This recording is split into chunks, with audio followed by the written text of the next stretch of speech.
ہمارا دین اسلام اور شریعت اسلامیہ کی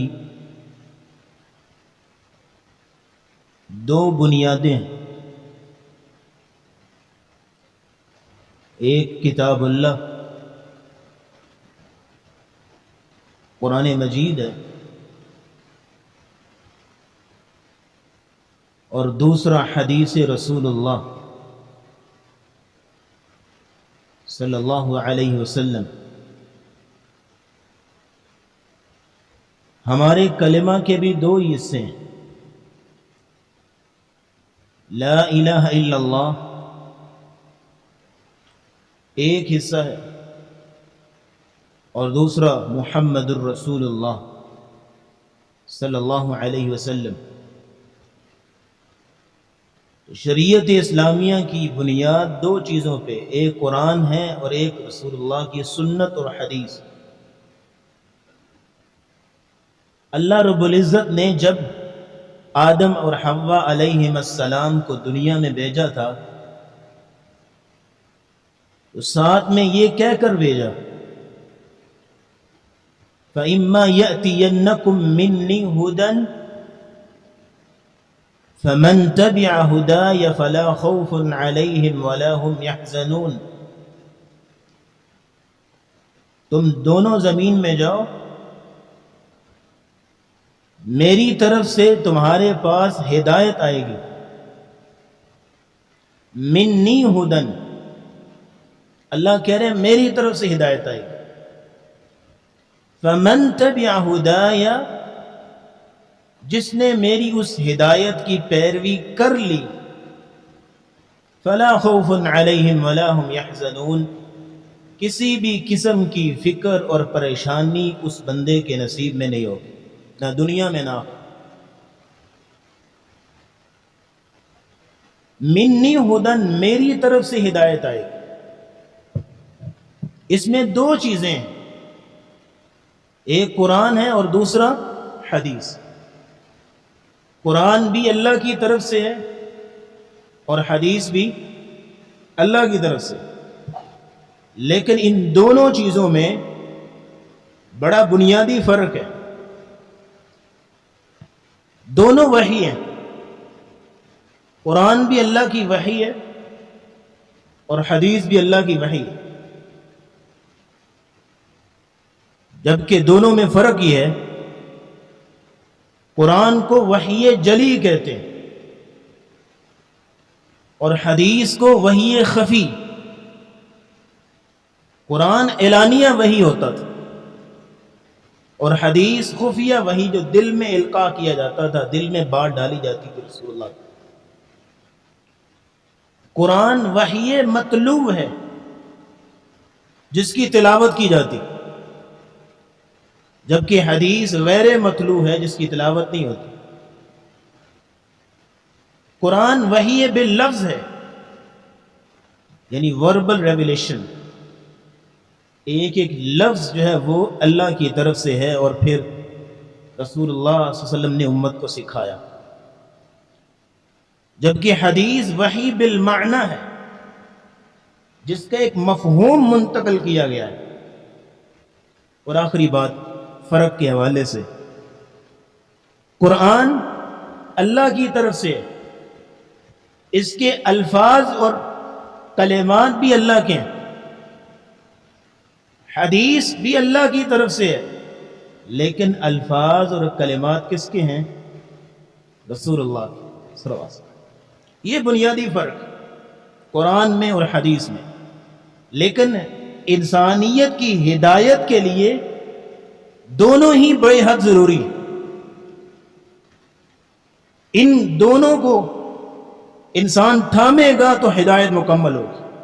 نبی کریم صلی اللہ علیہ وسلم نے فرمایا، ترکت فیکم امرین لن تضلوا ما تمسکتم بہما کتاب اللہ و سنت رسول. میں تمہارے درمیان دو چیزیں چھوڑ کے جا رہا ہوں، ایک اللہ کی کتاب ہے اور دوسرا میری سنت ہے. دونوں کو تھام لو، کبھی گمراہ نہیں ہوگا.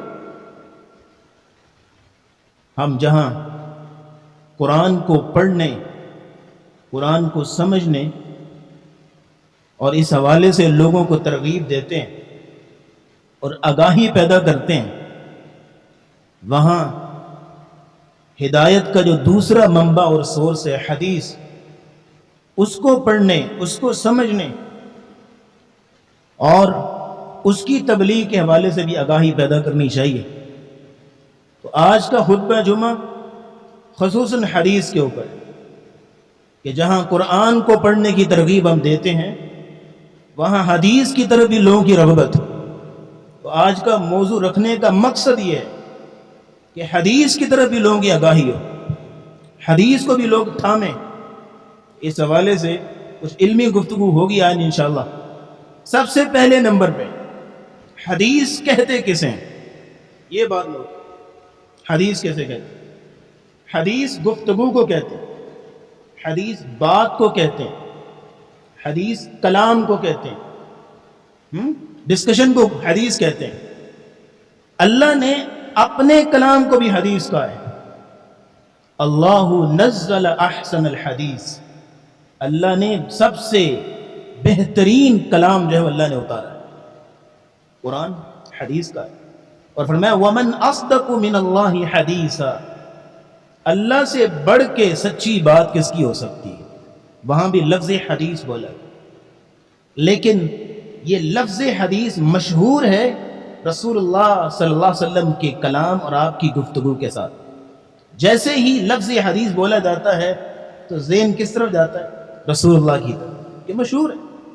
تو حدیث رسول اللہ کے فرمان کو، آپ کے فرمودات کو کہتے ہیں۔ حدیث کی اقسام یہاں پہ نوٹ کیجئے گا، حدیث کی ڈیفینیشن جو محدثین نے بیان کی، جس میں حدیث کی اقسام بھی آ جائیں گے۔ وہ کہتے ہیں کل ما اضیف الی النبی صلی اللہ علیہ وسلم من قول او فعل او تقریر او وصف خلقی او خلقی، چار چیزوں کا نام حدیث ہے۔ حدیث کی ڈیفینیشن بھی اس میں، حدیث کی چار اقسام بھی آ جائیں گے اس میں۔ چار چیزوں کا نام حدیث ہے۔ رسول اللہ صلی اللہ علیہ وسلم کے فرمودات، آپ کے اقوال حدیث ہے، اور کتب حدیث بھری پڑی ہیں رسول اللہ کے اقوال زرعی سے۔ دوسری چیز، رسول اللہ کے اعمال، آپ کے افعال، آپ نے جو کام کر کے دکھائے وہ بھی حدیث ہے، اور اس کے لیے دوسری ٹرم یوز کی جاتی ہے سنت کی۔ آپ کے اعمال اور افعال کے لیے سنت کی اصطلاح استعمال کی جاتی ہے۔ تیسری چیز ہے رسول اللہ کی تقریر کو حدیث کہتے ہیں۔ تقریر اردو زبان کا لفظ نہیں ہے جو سپیچ یا خطاب کے لیے بولا جاتا ہے۔ یہاں حدیث کے میدان میں تقریر اس کو بولتے ہیں کہ رسول اللہ صلی اللہ علیہ وسلم کے سامنے کوئی کام کیا گیا اور آپ نے خاموشی اختیار کی، آپ کی خاموشی اس کام کے جواز کی دلیل بن گئی، یہ تقریر ہے۔ اس کی مثال لے لیجئے، نبی کریم صلی اللہ علیہ وسلم فجر کی نماز پڑھا کے فارغ ہوئے، سلام پھیرا، صحابہ کی طرف پلٹ کے منہ کیا، ایک صحابی کھڑے ہوئے اور نماز پڑھنے لگے۔ نبی اسلام نے فرمایا الصلاۃان معاً، رکو بھائی، دو نمازیں اکٹھی پڑھنے لگے، فجر کی تو دو رکھتے ہیں فرض کی، آپ چار پڑھنا چاہ رہے ہیں؟ کہا نہیں یا رسول اللہ صلی اللہ علیہ وسلم، میری فجر کی دو پہلی سنتیں رہ گئی تھی، وہ میں اب پڑھ رہا ہوں۔ تو نبی اسلام نے خاموشی اختیار کی، تو آپ کی خاموشی اس کام کے جواز کی دلیل بن گئی۔ تو یہ آپ کی خاموشی ساری تقریر ہے، اس کو تقریر بولتے ہیں حدیث کے میدان میں۔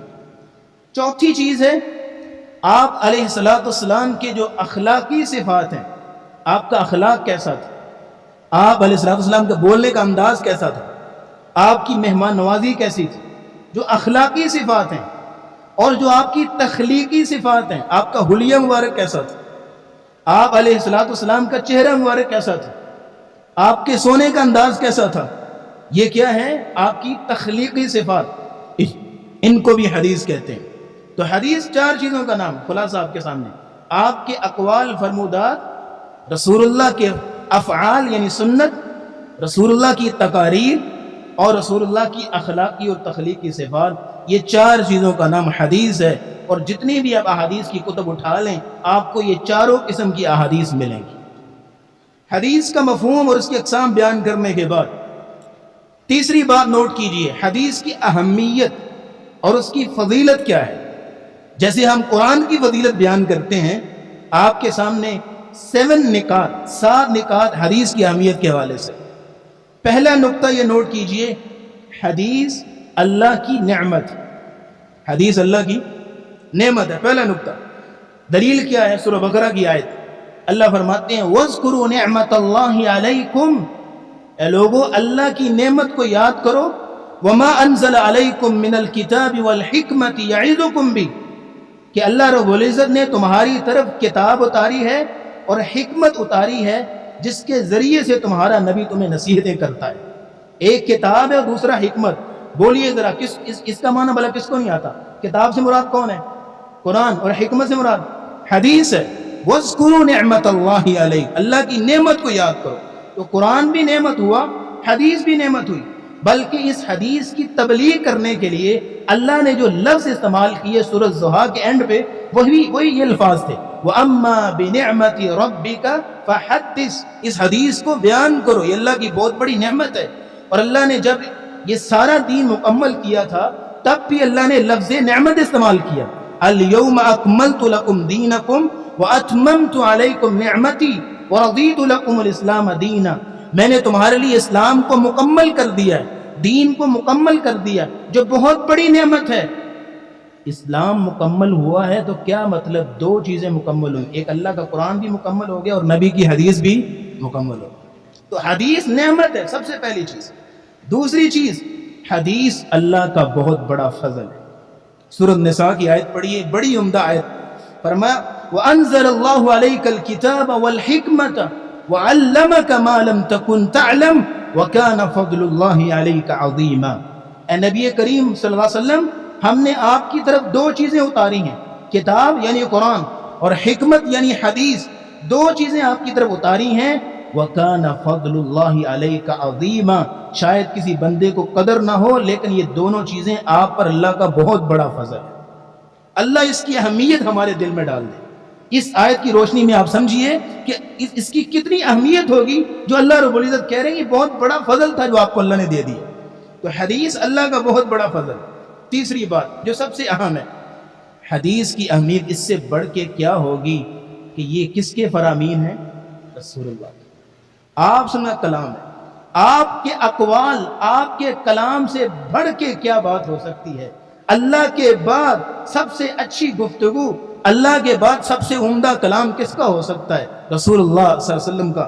اور یہاں میں آپ سے پوچھتا ہوں، ساری دنیا کے فلسفر، ساری دنیا کے ڈاکٹرز اور دانشور جمع ہو جائیں، ان کی گفتگو اللہ کے رسول کی گفتگو کے ساتھ مقابلہ کر سکتی ہے؟ اور ساری دنیا کی زبانیں اکٹھی ہو جائیں اور جو مٹھاس، جو شیرینی اور جو تاثیر اللہ نے رسول اللہ کی زبان پہ رکھی ہے، ساری دنیا کی زبانیں مل کے جو تاثیر پیدا نہیں کر سکتی. ساری دنیا کی صداقتیں اور حکمتیں اور دانائیاں جہاں پہ اینڈ ہوتی ہیں، ختم ہوتی ہیں، وہاں پہ ہمارے نبی کی دانائی اور حکمت اور صداقت کا آغاز ہوتا ہے. تو حدیث کی فضیلت اس سے بڑھ کے اور کیا ہوگی کہ رسول اللہ کے اقوال سری، رسول اللہ کے فرمودات، آپ کے فرامین مبارکہ. جس بندے کو رسول اللہ ایک فرمان مل جائے، سینے سے لگائے کہ میرے نبی کا فرمان ہے، میرے نبی کی حدیث ہے، میرے نبی کا قول ہے، مجھے کسی اور کے فرمان کی ضرورت نہیں ہے، مجھے کسی اور کے قول کی ضرورت نہیں ہے، میرے لیے رسول اللہ صلی اللہ علیہ وسلم کا فرمان کافی. اور نبی اسلام نے فرمایا اعطیت جوامع الکلم، مجھے جوامع الکلم دیا گیا ہے. جوامع الکلم کا معنی رسول اللہ 1-2 لفظ بولتے ہیں اور محدثین نے اس 1-2 لفظ کی تشریح کرنے کے لیے درجنوں کتابیں لکھ دی. ایک جملے میں اتنے مفاہیم موجود تھی. اور پنجابی کا ایک شاعر ہے، وہ کہتا ہے سرور عالم سکوت عالم حاجت باج نہ بولے، سرور عالم سکوت عالم حاجت باج نہ بولے، تھوڑے لفظ تے مانے بوتے دانش مندہ تولے. رسول اللہ کے فرمان، آپ کے الفاظ بہت تھوڑے لیکن معانی ایک سمندر، معانی ایک جو ہے وہ ایک بحر بے کراں ہے رسول اللہ کے فرامین کے معانی کا. چوتھے نمبر پہ حدیث کی فضیلت میں بات نوٹ کیجئے، حدیث قرآن کی وضاحت ہے، حدیث قرآن کی تفصیل ہے، حدیث قرآن کی کلیریفیکیشن ہے، قرآن کی ایکسپلینیشن حدیث ہے. قرآن کے الفاظ آپ کے ساتھ پاس موجود ہیں، لیکن ان الفاظ کو سمجھنے کے لیے جو گائیڈ بک، جو ہیلپنگ بک آپ کو چاہیے وہ حدیث ہے۔ حدیث تعین کرے گی معانی کا، حدیث تعین کرے گی مفاہیم کا۔ اللہ رب العزت نے جو وعدہ کیا ہے ان علینا جمعہ وقرآنہ، قرآن کو جمع کرنا اور اس کو پڑھوانا یہ ہماری ذمہ داری ہے۔ ثم ان علینا بیانہ، پھر اس قرآن کی وضاحت کرنا بھی ہماری ذمہ داری ہے۔ اس قرآن کی وضاحت کرنا بھی اللہ کہہ رہے ہیں ہماری ذمہ داری۔ تو اللہ نے وضاحت کیسے کی ہے؟ سورۃ النحل کی آیت نمبر 44، ابھی 2 دن پہلے ہم نے جو ہے وہ فجر کے درس میں بیان کی ہے۔ فرمایا وَأَنزَلْنَا عَلَيْكَ الذِّكْرَ لِتُبَيِّنَ لِلنَّاسِ مَا نُزِّلَ إِلَيْهِمْ وَلَعَلَّهُمْ يَتَفَكَّرُونَ۔ اے نبی کریم صلی اللہ علیہ وسلم، ہم نے آپ کی طرف قرآن اس لیے نازل کیا ہے تاکہ آپ لوگوں کو یہ قرآن بیان کر کے سکھائیں، بتائیں، وضاحت کریں، اس کے معانی اور مفاہیم کو سمجھائیں۔ اور رسول اللہ نے بیان قرآن کے لیے کون سا سلیبس اختیار کیا تھا؟ آپ کا سٹائل آف ٹیچنگ کیا تھا؟ یتلو علیہم آیات، چند آیتیں پڑھ کے سناتے اور ان کی پروننسیشن بتاتے کہ ایسے پڑھنا ہے۔ پھر وَيُعَلِّمُهُمُ الْكِتَابَ وَالْحِکْمَةَ، ان آیتوں کی روشنی میں جو علم کی اور حکمت کی باتیں ہوتی وہ سکھاتے، جس میں اللہ کہنا کیا چاہ رہے ہیں، اور وہ جو علم اور حکمت کی باتیں ہوتی وہ حدیث بن جاتی۔ وَيُزَكِّيهِمْ، اور تیسرا کام آپ کا یہ ہوتا تھا کہ آپ ان آیتوں کی روشنی میں صحابہ کو ایک لائحہ عمل دیتے، ایک مشعل راہ دیتے، ایک ٹریننگ کورس دیتے کہ یہ آیتیں ہیں، ان کے مطابق آپ نے ایسے عمل کرنا ہے۔ یہ آپ کا سٹائل آف ٹیچنگ ہوتا تھا، یہ آپ کے پڑھانے کا انداز ہوتا تھا، یہ آپ کا سلیبس ہوتا تھا۔ تو قرآن جو ہے اس کے معانی اور مفاہیم حدیث ہے۔ یہاں رک کے آپ سے ایک سوال پوچھتا ہوں، اقیم الصلاۃ، قرآن نے کہا نماز قائم کرو، 1 منٹ کے لیے حدیث کو پیچھے کر دو، ایک بندہ پوری دنیا میں سے ہمیں اقیم الصلاۃ کا معنی سمجھا۔ کیوں؟ کیونکہ جب تک حدیث کو نہیں لیں گے تب تک آپ کو نہیں پتہ چلے گا کہ نمازیں کتنی پڑھنی ہیں اور نمازوں کی رکعات کیا ہے۔ پورے قرآن کو کھول لو اور ہمیں کہیں پہ بھی ظہر کی رکعتیں بتا دو، عصر کی رکعتیں بتاؤ، سجدہ کیسے کرنا ہے، رکوع کیسے کرنا ہے، اور سجدہ اور رکوع میں دعائیں کیسے پڑھنی ہیں۔ ساری عمر منکر حدیث جو وہ ٹکرے مارتا تھک جائے گا، لیکن کبھی اقیم الصلاۃ کا معنی نہیں سمجھا سکتا۔ آتوا الزکاۃ، زکوٰۃ دو، زکوٰۃ کے احکام، زکوٰۃ کے مسائل، زکوٰۃ کے آداب اور سارے مسائل کون بتائے گا؟ حدیث بتائے گا۔ حج کا طریقہ کون بتائے گا؟ حدیث۔ روزے کے آداب اور مسائل کون بتائے گا؟ حدیث بتائے گی۔ اور نبی کریم صلی اللہ علیہ وسلم تو مجسمہ قرآن تھے، آپ علیہ السلام نے قرآن کو اپنے عملی شکل میں ڈھال کے دکھایا۔ قرآن ہمارے پاس ایک ٹیکسٹ ہے، ایک متن ہے، ایک الفاظ کا مجموعہ ہے، کلمات کا مجموعہ ہے، لیکن اس کی ایکسپلینیشن، اس کی وضاحت رسول اللہ صلی اللہ علیہ وسلم کا عمل ہے۔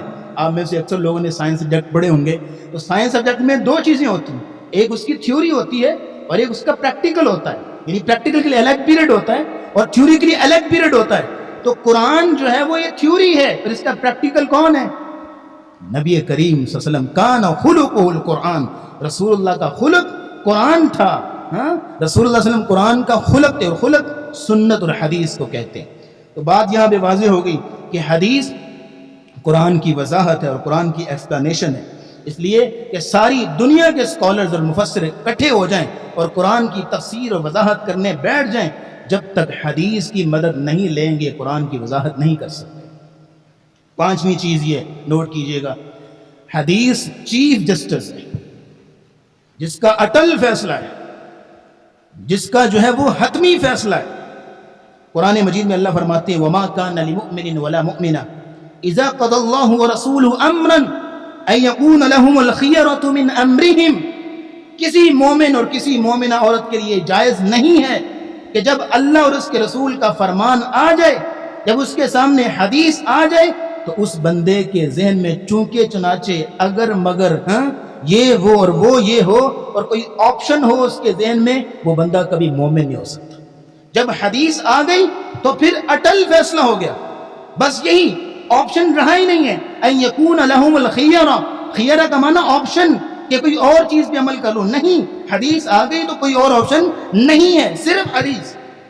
یہاں رک کے آج ہی فیصلہ ہو جائے گا حضرت، ابھی یہاں بیٹھے بیٹھے اپنے دل میں ایک عدالت فٹ کر اور اپنے آپ کو کٹہرے میں کھڑا کر اور پھر فلیش بیک پہ چلا جا اور اپنی پوری زندگی کنگال لے کہ میری زندگی میں کیا طریقہ کار ہے، کیا یوزل ہے، کیا معمول ہے، کہ میرے نبی کا فرمان آ جاتا ہے تو میں جھکتا ہوں کہ نہیں جھکتا؟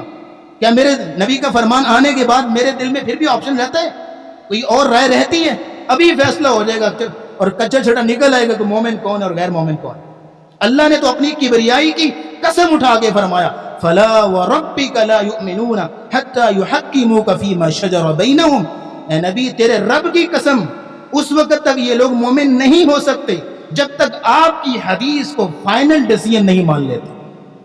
ثم لا یجدوا فی انفسہم حرجا مما قضیت، اور پھر آپ کی حدیث پہ عمل کرنے کے بعد دل میں کوئی تنگی اور گھٹن نہیں آنی چاہیے، اطمینان قلب ہو، میں نے اللہ کے نبی کا فرمان چنا ہے، میں نے اپنے نبی کی بات جو ہے وہ چنی ہے، وہ کبھی غلط ہو ہی نہیں سکتی۔ تو حدیث جو ہے وہ چیز جسٹر، اس کا فرمان اٹل اور حتمی اور فائنل ہے۔ چھٹی چیز یہ نوٹ کیجئے، حدیث کے بغیر کوئی عمل قابل قبول نہیں ہے، تمام اعمال باطل ہیں حدیث کے بغیر۔ قرآن کے الفاظ سنیے، یا ایھا الذین آمنوا اطیعوا اللہ واطیعوا الرسول، اے ایمان والو اللہ کی بات مانو، رسول کی بات مانو، حدیث کو مانو۔ ولا تبطلوا اعمالکم، اپنے اعمال کو ضائع نہ کرو۔ کیا مطلب ہے؟ جس نے حدیث کی بات نہیں مانی اس نے اعمال کو ضائع کیا۔ رات کو پورا گھنٹہ تہجد پڑھ، جب تک رسول اللہ کی کاپی نہیں کرے گا تب تک تہجد قبول نہیں ہوگی۔ تو چاہے جو ہے وہ روز 100 نفل پڑھ، لیکن تیرے نفلوں میں رسول اللہ کی کاپی نہیں ہوگی نا، آپ کی نقل، آپ کی اتباع نہیں ہوگی، اس وقت تک تیرے نفل قابل قبول نہیں ہوں گے۔ اللہ اپنے بندوں کا وہی عمل قبول کرتے ہیں جس عمل کے اندر اللہ کو اپنے محبوب کی کاپی اور نقل نظر آتی ہے۔ جو بندہ متبع سنت ہوگا اس کا عمل قابل قبول ہوگا۔ میں ولا تبطلوا اعمالکم، اپنے اعمال کو ضائع نہ کرو۔ نبی اسلام نے بھی کہا تھا من عامل عملا لیس علیہ امرنا فہو رد، جس نے ایک ایسا عمل کیا جو میری سنت کے مخالف ہے، میرے فرمان کے اپوزٹ ہے، فہو رد، وہ ریجیکٹڈ ہے، اس کا عمل قابل قبول نہیں ہے۔ یہ رسول اللہ کا فرمان۔ تو حدیث کیا ہے؟ اس کے بغیر کوئی عمل قابل قبول نہیں۔ ساتواں اور آخری نقطہ حدیث کی اہمیت اور فضیلت میں، حدیث ہدایت کا معیار ہے، حدیث ہدایت کا کرائٹیریا ہے۔ قرآن کے لفظ سنیے، کتنے جامع لفظ، وَإِن تُطِيعُوهُ تَهْتَدُوا، مختصر بات، وَإِن تُطِيعُوهُ تَهْتَدُوا، اگر تم نے حدیث کی پیروی کر لی تو تم ہدایت پا جاؤ گے۔ وَإِن تُطِيعُوهُ، کتنے جامع الفاظ۔ تو کیا پتہ چلا؟ حدیث ہدایت کا معیار۔ تو یہ 7 حدیث کے فضائل میں نکات آپ کے سامنے رکھے، ممکن ہے سمجھ آ گئی ہوگی۔ اللہ رب العزت حدیث کی اہمیت اور فضیلت کو ہمارے دلوں میں بٹھا دے۔ چوتھی چیز نوٹ کیجئے، حدیث کی حجیت کے بارے میں۔ جیسے ہم نے ابھی ایک نقطہ آپ کے سامنے رکھا کہ حدیث ایسی اس کو فضیلت اللہ نے دی ہے کہ حدیث کے بغیر قرآن سمجھ میں نہیں آئے۔ اس کی چند مثالیں آپ کے سامنے رکھتا ہوں۔ قرآن کی آیت ہے سورۃ الحجر میں، وَلَقَدْ آتَيْنَاكَ سَبْعًا مِّنَ الْمَثَانِي وَالْقُرْآنَ الْعَظِيمِ، اے نبی ہم نے آپ کو 7 مثانی، 7 بار دہرائی جانے والی آیتیں ہم نے آپ کو دی ہیں، اور قرآن عظیم آپ کو دیا ہے۔ کوئی بندہ کھڑا ہو کے بتا دے یہ 7 مثانی کا معنی کیا ہے، جب تک حدیث نہیں لیں گے سمجھ نہیں جائے گا۔ تو 7 مثانی کا معنی کون بتائے گا؟ حدیث بتائے گی۔ منها 4 حرم، 4 مہینے حرمت والے ہیں۔ پورے قرآن میں ایک بندہ ہمیں بتا دے کہ 4 مہینے کون کون سے۔ جب تک حدیث نہیں پڑھے گا 4 مہینوں کا تعین بھی نہیں ہوگا۔ اسی طرح آگے چلیے، غیر المغضوب علیہم ولا الضالین، یہ مغضوب علیہم کون ہیں، ضالین کون ہیں، یہ فیصلہ کون کرے گا؟ حدیث کرے گی۔ وعلی الثلاثة الذین خلفوا، سورۃ توبہ میں 3 لوگوں کا واقعہ، 3 لوگوں کی توبہ کو اللہ نے ڈیلے کر دیا تھا۔ وہ 3 لوگ کون ہیں؟ قرآن میں تو تذکرہ نہیں ہے، کون، کس سے پتہ چلے گا؟ حدیث سے پتہ چلے گا۔ تو صحابہ اکرام رضوان اللہ علیہم اجمعین کو بھی اگر کسی چیز کی سمجھ نہیں آتی تھی تو حدیث سے، یعنی رسول اللہ کے فرمان، اور آپ علیہ السلام سے پوچھا کرتے تھے، حافظوا علی الصلوات، نمازوں کی حفاظت کرو، والصلاۃ الوسطیٰ، اور درمیانی نماز کی۔ درمیانی نماز کون سی ہے؟ کون بتائے گا؟ حدیث بتائے گی۔ جب تک حدیث کو نہیں پکڑیں گے آپ کو صلاۃ وسطیٰ کا معنی بھی سمجھ نہیں آئے گا۔ تو حدیث ہی وضاحت کرتی ہے۔ صحابہ اکرام نے آیت پڑھی، الذین آمنوا ولم یلبسوا ایمانہم بظلم اولئک لہم الامن، جو لوگ ایمان لائے اور کبھی بھی انہوں نے اپنے ایمان لانے کے بعد ظلم نہیں کیا، گناہ نہیں کیا، یہی لوگ ہدایت یافتہ ہیں۔ اب صحابہ کو فکر لگ گئی، آیت کہہ رہی ہے کہ جو ایمان لائے اور ایمان لانے کے بعد کبھی ظلم نہیں کیا وہ ہدایت یافتہ ہیں. تو ہم سے تو چھوٹے موٹے گناہ ہو جاتے ہیں. صحابہ کو فکر لگی, آگے رسول اللہ کو, یا رسول اللہ ہم تو اس آیت کا مصداق بن ہی نہیں سکتے کبھی. آپ نے فرمایا تمہیں سمجھنے میں غلطی لگی ہے, یہاں ظلم سے مراد شرک ہے, کیونکہ شرک ان الشرک لظلم عظیم. تو صحابہ اہل زبان تھے, ان کو بھی قرآن کے معانی سمجھنے کے لیے کس کی ضرورت ہوتی تھی؟ حدیث. آج حدیث کا شوق پیدا ہو جائے انشاءاللہ. آج کے خطبہ میں اتخذوا احبارهم ورهبانهم اربابا من دون اللہ. سورۃ توبہ میں یہودیوں اور عیسائیوں کے بارے میں آتا ہے کہ انہوں نے اپنے علماء کو اپنا رب بنا لیا تھا. عدی بن حاتم بولے, کہا یا رسول اللہ میں ایکس کرسچن ہوں, سابقہ عیسائی ہوں. عیسائیوں میں تو کوئی ایسا چیز نہیں ہے کہ وہ اپنے علماء کو اپنا جو رب بناتے ہوں. تو نبی اسلام نے وہاں وضاحت کی, کہا کیا وہ اپنے علماء کے حلال کیے ہوئے کام کو حلال کہتے ہیں اور حرام کیے ہوئے کام کو حرام کہتے ہیں اور اللہ کے حلال و حرام کے اصولوں کو پیچھے کر دیتے ہیں؟ ایسا کرتے ہیں کہ نہیں؟ کہا جی کرتے ہیں. کہا یہی تو رب بنانا ہے. تو نبی اسلام نے وضاحت کی. تو صحابہ کرام کو بھی قرآن سمجھنے کے لیے کس کی ضرورت ہوتی تھی؟ حدیث کی ضرورت. یہ حجیت حدیث. پانچواں نقطہ, حدیث کے حقوق کیا ہیں؟ جیسے ہم قرآن کے حقوق بیان کرتے ہیں ایسے حدیث کے بھی حقوق. میں رسول اللہ کا امتی ہوں, حدیث کا تعلق میرے ساتھ بھی ہے. چاہے کوئی بزنس مین ہے, کوئی مزدور ہے, کوئی نوکری کرتا ہے, کوئی ہاؤس وائف ہے, کچھ بھی ہے, اس کے ساتھ حدیث کا تعلق ہے, اس کے ذمے بھی حدیث کے حقوق ادا کرے. تو حدیث کے 6 حقوق, 4 حقوق تو رسول اللہ نے اپنی حدیث میں بیان کیے. ایک حدیث میں فرمایا نضر اللہ امرا سمع مقالتی, اللہ اس بندے کے چہرے کو تر و تازہ رکھے. یہ وہ ہوگا وجوہ یومئذ ناظرہ الی ربها ناظرہ, کچھ لوگوں کے چہرے قیامت کے دن تر و تازہ ہوں گے, اپنے رب کا دیدار کریں. تو وہ کون سے لوگ؟ کہا نضر اللہ عمران, اللہ اس بندے کے چہرے کو تر و تازہ رکھے جو 4 کام کرتا ہے, اور یہی 4 حدیث کے حقوق ہیں. پہلا کام سمع مقالتی, جو میری حدیث کو سنتا ہے. سماع حدیث, حدیث کو سننا, کسی شیخ کی, کسی استاد کی آڈیو کو سننا آج کے دور میں تو مشکل ہی کوئی نہیں. ہر حدیث کو سننے کا جو شوق ہے, درس کو سننے کا جو شوق ہے, یہ انسان کو آدھا عالم بنا دیتا ہے. میں کچھ لوگوں کو جانتا ہوں, ہماری مسجد کے نمازی بھی ہیں, بڑے اچھے دوست بھی ہیں, وہ میرے پاس جب بھی بیٹھیں گے نا, ایک ترغیب کے لیے بات کروں, میرے پاس جب بھی بیٹھیں گے ان کے ساتھ تھوڑا بہت سفر ہوگا تو انہوں نے ایک ہی بات کرنی, انہوں نے کہنی ہے 4-5 حدیثیں چنگیاں چنگیاں ایمان کو تازہ کرنے والی سنا دیں. ان کا یہ جملہ مجھے بڑا پیارا لگا, یہ کتنا شوق ہے اس بندے کو حدیث سننے. تو سماع حدیث سب سے پہلا حقوق, حدیث کو سننا, کسی شیخ, کسی جو ہے وہ عالم کی آڈیو کو, کسی شیخ کی تقریر کو, درس کو, خطاب کو سننا, یہ بندے کو آدھا عالم بنا دیتا ہے. دوسری چیز جو حدیث کا حقوق میں سے ہے فحفظھا, حدیث کو یاد کرنا, اپنے سینے میں جگہ دے. اللہ فرماتے ہیں بل هو آیات بینات فی صدور الذین اوتوا العلم, اللہ کی آیتیں اہل علم کے سینوں میں محفوظ ہوتی. حدیث کو اپنے سینے میں محفوظ کرنا. حدیث کا شوق ویسے آج کل ختم ہو گیا. آپ حدیث کو یاد کیجئے, شارٹ حدیثیں لے لیں. الدین النصیحہ, یہ حدیث. انما الاعمال بالنیات, یہ حدیث. الطہور شطر الایمان, یہ حدیث. الصدقۃ برہان, یہ حدیث ہے. شارٹ حدیث ہے, 40 حدیثوں کی کتابیں مل جاتی ہیں, آپ یاد کریں. ابو ہریرہ رضی اللہ تعالیٰ عنہ نے خود کو حدیث کے لیے وقف کر لیا تھا, اور کھانے پینے کی پرواہ بھی نہیں ہوتی تھی, اور بالکل جو ہے وہ بھوک سے نڈال رسول اللہ کے جو ہے وہ دروازے پہ بیٹھے رہتے تھے, اور بیٹھے بیٹھے بھوک کی وجہ سے بے ہوش ہو کے گر پڑتے تھے. اتنا انہیں اپنے آپ کو حدیث کے لیے وقف کر دیا. لیکن جیسے ہی رسول اللہ کا فرمان, آپ کی آواز کانوں میں پڑتی, فوراً اٹھ پڑتے اور فوراً اپنے ذہن میں بٹھا لیتے رسول اللہ کی حدیث, اور ساری رات جو ہے وہ حدیثیں یاد کرتے. ان کو رسول اللہ نے کہا تھا کہ آپ سونے سے پہلے وتر پڑھ لیا کریں. کیوں؟ کیونکہ رات گئے تک حدیثیں یاد کرتے تھے. اگر وہ صبح اٹھ کے پڑھنا چاہتے تو ممکن ہے نہ اٹھ پائے, اس لیے کہ رات کو سونے سے پہلے وتر پڑھ لیا کریں, کیونکہ رات گئے تک حدیث یاد کرتے رہتے. تو حدیث کو یاد کرنا اور اس کا شوق اپنے اندر رکھنا, یہ بہت بڑا ایک نعمت اور اللہ کے فضل والا کام ہے. قبیلہ عبد القیس کا ایک وفد آیا رسول اللہ کے پاس, اور آ کے وہ دینی احکام سیکھنے کے لیے آیا. تو نبی اسلام نے جب ان کو دینی احکام سکھا کے رخصت کیا تو آپ نے فرمایا احفظوہن واخبروہن من وراءکم, اے لوگوں میرے ان احکامات کو یاد کرو اور جا کے اپنی قوم کو بھی یہ سکھاؤ اور ان کو بھی بتاؤ. اس لیے وضو کے مسائل ہیں, نماز کے احکام اور آداب ہیں, روزے کے مسائل ہیں, حج کا طریقہ ہے, زکوٰۃ کے احکام ہیں. یہ چیزیں تو مسلمان کو ازبر ہونی چاہیے. یہ تو زبانی ہونی چاہیے، یہ کوئی لمبا چوڑا کام نہیں ہے۔ آپ میرے پاس بیٹھے، زکوٰۃ کی 3-4 چیزیں ہیں، آپ کو بتا دیتا ہوں۔ حج کا طریقہ، میرے پاس بیٹھے آپ 5 منٹ میں آپ کو حج کا طریقہ بتا دیں گے۔ کوئی لمبا چوڑا کام نہیں ہے، اس کے لیے کوئی آپ کو 2 سال تک بیٹھنے کی ضرورت بھی نہیں ہے۔ یہ چھوٹی چھوٹی چیزیں ہیں، یہ تو مسلمانوں کو از پر ہونی چاہیے۔ لیکن افسوس کی بات یہ ہے کہ ہم مسلمانوں کو، آپ کئی نوجوانوں کو آپ دیکھ لیجئے، ان کو یہ نہیں پتا کہ نماز عید میں تکبیریں کتنی ہوتی ہیں، یہ نہیں پتا کہ نماز جنازہ میں دعائیں کون کون سی پڑھی جاتی ہیں۔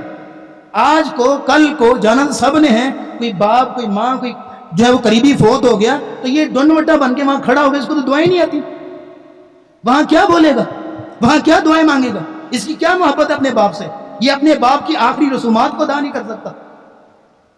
تو حضرت یہ تو 4-5 چیزیں مسلمانوں کو ازبر ہونی چاہیے۔ تو دوسرا حق کیا ہے؟ حافظھا، حدیث کو حفظ کرنا۔ تیسرا ہے ووعاھا، حدیث کو سمجھنا، فہم حدیث، حدیث کا فہم حاصل کرنا۔ صحابہ کرام اور سلف صالحین کا یہ منہج جو طریقہ ہوتا تھا، ایک حدیث پڑھنے نہیں سمجھ آ رہی، فوراً سے عالم کے پاس، اپنے سے بڑے عالم کے پاس، سر یہ حدیث کی سمجھ نہیں آ رہی، فوراً سے اس حدیث کا فہم، کوئی حدیث ایسی نہ رہ جائے جس کا فہم مجھے نہیں آتا۔ چوتھا حق یہ ہے وَأَدَّاهَا كَمَا سَمِعَهَا، تبلیغی حدیث، یہ چوتھا حق ہے کہ جس طرح حدیث کو سنا ہے اس طرح آگے بھی لوگوں کو سنائے۔ بیٹھے بیٹھے 2-4 حدیثیں سنا دی، 2-4 فرامین رسول اللہ کے سنا دیے، کتنی پیاری مجلس ہے، کتنی عمدہ خوبصورت مجلس ہے۔ 5واں حق یہ ہے قرات حدیث، حدیث کا مطالعہ کرنا، حدیث کو خود پڑھنا۔ یاد رکھیے، آپ حدیث کی کوئی بھی کتاب کھول لیجیے، آپ پڑھنا شروع ہو جائیے، یوں لگے گا جیسے آپ ایک بہت بڑے باغیچے میں داخل ہو گئے، کبھی ایک پھول کبھی دوسرا پھول۔ اور یہاں ایک بات یہ بھی نوٹ کر لیجئے، کھانے کا ٹیسٹ اس بندے کو آتا ہے جو کھانا کھا رہا ہوتا ہے۔ میں یہاں پہ حدیث پڑھنے کی فضیلیں بیان کر دوں، لیکن اصل فضیلت اور اصل ٹیسٹ اس کو ملے گا جو خود کتاب کھول کے پڑھ رہا ہو۔ آپ کوئی بھی کتاب اٹھا لیجئے، ترجمے والی، عربی نہیں آتی آپ کو، 40 نوویہ ہے، 40 حدیثوں کی کتاب جس میں 50 بھی ایڈ کر دی گئی۔ اس کے بعد جو ہے وہ آپ بلوغ المرام کھول لیجئے، عمدۃ الاحکام ہے، اللؤلؤ المرجان ہے، چھوٹی چھوٹی حدیث کی کتابیں جو بڑی بڑی نہیں ہیں، چھوٹی چھوٹی آپ پڑھ لیجئے۔ میں بلکہ اپنے نمازیوں کو جانتا ہوں، یہاں ماشاءاللہ ایک بزرگ آتے ہیں، وہ میرے پاس آ کے کہتے ہیں اس سال رمضان میں کسی حدیث کی کتاب کا مطالعہ کرنا چاہتا ہوں، ویسے میں نے بڑی کتابیں پڑھ لی ہیں، مشکات بھی پڑھ لی ہے، صحیح بخاری بھی پڑھ لی ہے، مسلم بھی پڑھ لی ہے، تو مجھے آپ یہ بتائیے اس رمضان کون سی کتاب پڑھوں؟ میں سوچ میں لگ گیا، میں نے پھر کہا ریاض الصالحین پڑھی آپ نے؟ کہا نہیں وہ نہیں پڑھی۔ میں کہا وہ پڑھی، تو انہوں نے کہا اس سال جو ہے وہ میں ریاض الصالحین پڑھوں گا۔ کتنا شوق، اور یہ ہونا چاہیے۔ کہتے ہیں مجھے منگوا دے کتاب، میں نے کہا منگوانی کیا ہے، میرے پاس پڑھی ہے، آپ ایک جلد لے جائیے، اس کو پڑھ لیجیے، پھر واپس کر دیجیے، پھر دوسری لے جائیے۔ تو یہ شوق ہونا چاہیے، ایک پلاننگ ہونی چاہیے کہ میں بھی رمضان میں ایک حدیث کی کتاب لوں ترجمے والی، اس کو پڑھوں اور اس کو جو ہے وہ سمجھنے کی کوشش کروں۔ تو قرات حدیث۔ اور چھٹا اور آخری حق کیا ہے حدیث کا؟ حدیث پہ عمل کرنا۔ اور آخری بات، حدیث پہ عمل کرنا، یہ چھٹا اور آخری حق، اور یہ بڑا بنیادی ہے۔ من یطیع الرسول فقد اطاع اللہ، جس نے رسول اللہ کی اطاعت کی اس نے اللہ کی اطاعت کی، اور جس نے حدیث کی مخالفت کی، جس نے رسول اللہ کی سنت کی مخالفت کی، اس کے لیے سزائیں کیا ہیں؟ سب سے پہلی سزا تو یہ ہے کہ وہ بندہ ایمان سے محروم ہو جاتا ہے۔ قرآن میں اللہ فرماتے ہیں وَيَقُولُونَ آمَنَّا بِاللَّهِ وَبِالرَّسُولِ وَأَطَعْنَا، لوگ کہتے ہیں کہ ہم اللہ پہ ایمان لائے، رسول پہ ایمان لائے، ہم بات نہیں مانیں گے۔ ثُمَّ يَتَوَلَّى فَرِيقٌ مِّنْهُم مِّن بَعْدِ ذَلِكَ، لیکن جب عمل کرنے کی باری آتی ہے تو منہ پھیر کے چلے جاتے ہیں۔ اللہ فرماتے ہیں، آیت کی اینڈنگ نوٹ کرنا ذرا، اللہ فرماتے ہیں وَمَا أُولَٰئِكَ بِالْمُؤْمِنِينَ، یہ لوگ کبھی بھی مومن نہیں ہو سکتے۔ جب عمل کرنے کی باری آئے تو یتولا، منہ پھیر جائے، یہ بندہ مومن نہیں ہے۔ تو حدیث کی مخالفت کرنے سے سب سے پہلا جو نقصان ہوتا ہے ایمان سے محروم۔ دوسری چیز، تمام اعمال انسان کے ضائع ہو جاتے ہیں۔ اللہ رب العزت فرماتے ہیں ان الذین کفروا وصدوا عن سبیل اللہ وشاقوا الرسول من بعد ما تبین لهم الهدى، جو لوگ اللہ کے رسول کی مخالفت کرتے ہیں، لن یضروا اللہ شیئا، وہ اللہ کا کچھ بھی نہیں بگاڑ سکتے، وَسَيُحْبِطُ أَعْمَالَهُمْ، الٹا ان کا نقصان ہوگا کہ اللہ ان کی زندگی کے سارے اعمال ضائع کر دے۔ حدیث کی مخالفت جو بندہ کرتا ہے۔ تیسری بات، اللہ نے ایک دھمکی آمیز الفاظ بولے، کہا فَلْيَحْذَرِ الَّذِينَ يُخَالِفُونَ عَنْ أَمْرِي أَن تُصِيبَهُمْ فِتْنَةٌ أَوْ يُصِيبَهُمْ عَذَابٌ أَلِيمٌ، جو لوگ رسول اللہ کے فرمان کی مخالفت کرتے ہیں ان کو ڈرنا چاہیے کہیں اللہ ان کو کسی فتنے میں مبتلا نہ کر دے یا ان کو کسی دردناک عذاب میں مبتلا نہ کر دے۔ جو لوگ رسول اللہ کے فرمان کی مخالفت کرتے ہیں ان کو ڈرنا چاہیے کہیں اللہ کا عذاب نہ آ جائے. اور یاد رکھیے جو بندہ رسول اللہ کے فرمان کی مخالفت کرتا رہا دنیا میں، قیامت کے دن کیا ہوگا اس کے لیے؟ یومئذ یود الذین کفروا وعصوا الرسول لو تسوى بهم الارض ولا یکتمون اللہ حدیثا. قیامت کے دن رسول اللہ کی مخالفت کرنے والا دنیا میں قیامت کے دن یہ خواہش کرے گا کاش زمین پھٹے اور میں اس کے اندر جو سمو. اس قدر یوم یعض الظالم علی یدیہ یقول یا لیتنی اتخذت مع الرسول سبیلا، اپنی انگلیاں اپنے منہ میں چبائے گا اور مارے حسرت اور افسوس کے، ہائے کاش میں رسول اللہ کی بات مان لیتا، ہائے کاش میں رسول اللہ کی سنت کو اپنا لیتا. تو یہ حدیث کے 6 حقوق ہیں، اور اس لیے آج کے خطبہ جمعہ میں جو حدیث کی اویئرنس اور حدیث کی آگاہی ہمیں پیدا کرنی تھی وہ ہم نے پیغام آپ کے سامنے رکھ دیا 5-6 نکات کی روشنی میں. ایک فتنہ یہاں پہ یاد رکھیے، رسول اللہ کی شخصیت کے بارے میں 2 فتنے دنیا کے اندر بڑے رائج ہیں. ایک کا تعلق جھوٹے مدعین نبوت کے ساتھ ہے، دوسرے کا تعلق انکار حدیث کے ساتھ ہے. اور اس میں ایک تھوڑی سی لطف کی بات بھی آپ کو بتاؤں، پنجاب نے 2 غلام احمد پیدا کیے ہیں اور دونوں ہی رسول اللہ پہ جو ہے وہ ڈاکہ ڈالتے ہیں. ایک غلام احمد قادیانی جس نے جھوٹا نبوت کا دعویٰ کیا، اور ایک غلام احمد پرویز جس نے کہا حدیث کی حیثیت ہی کو نہیں، صرف قرآن کو سمجھو، صرف قرآن کو پکڑو. یہ دونوں غلام احمد تھے اور دونوں نے اس قدر فتنہ بپا کیا جو ہے وہ عوام کے اندر. تو میں نے یہ خطبہ، یہ جمعہ، یہ پیغام اس لیے آپ کے سامنے رکھا تاکہ حدیث کے بارے میں بھی آگاہی پیدا ہو. مسلمان حدیث بھی پڑھیں، 24 گھنٹے میں ایک ایسا وقت بھی ہو جب حدیث کی کتاب رکھی ہو، اس کو چاہے اردو ترجمہ اس کا پڑھ رہا ہے لیکن کم از کم 2 حدیثیں 3 حدیثیں روز کے انسان پڑھے، اس کا ذہن کھلے گا شریعت اسلامیہ کی طرف، احکامہ شریعت کی طرف، اور اس کے اندر حدیث کی فقہ اور قرآن کی اور شریعت کی فقہ اور انڈرسٹینڈنگ اس کے اندر پیدا ہوگی. اللہ رب العزت عمل کی توفیق عطا فرمائے. وآخر دعوانا الحمدللہ رب العالمین.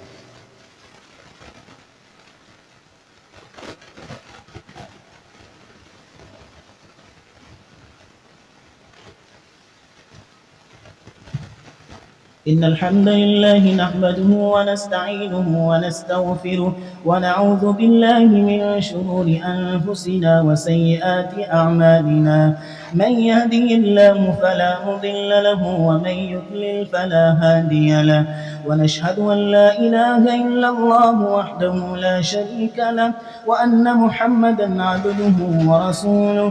اللهم صل على محمد وعلى آل محمد كما بارك وسلم عليه. اللهم اشف مرضانا ومرضى المسلمين، أذهب البأس رب الناس واشف أنت الشافي، لا شفاء إلا شفاءك شفاء لا يغادر سقما. اللهم ألبسنا لباس الصحة والعافية، اللهم اشفنا شفاء كاملا عاجلا. اللهم اغفر لجميع موتى المسلمين الذين شهدوا لك بالوحدانية ولنبيك بالرسالة وماتوا على ذلك. ربنا هب لنا من أزواجنا وذرياتنا قرة أعين واجعلنا للمتقين إماما.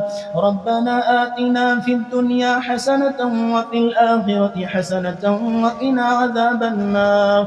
ربنا تقبل منا إنك أنت السميع العليم وتب علينا إنك أنت التواب الرحيم. وصلى الله تعالى على رسوله خير خلقه محمد وعلى آله وأصحابه أجمعين برحمتك يا أرحم الراحمين.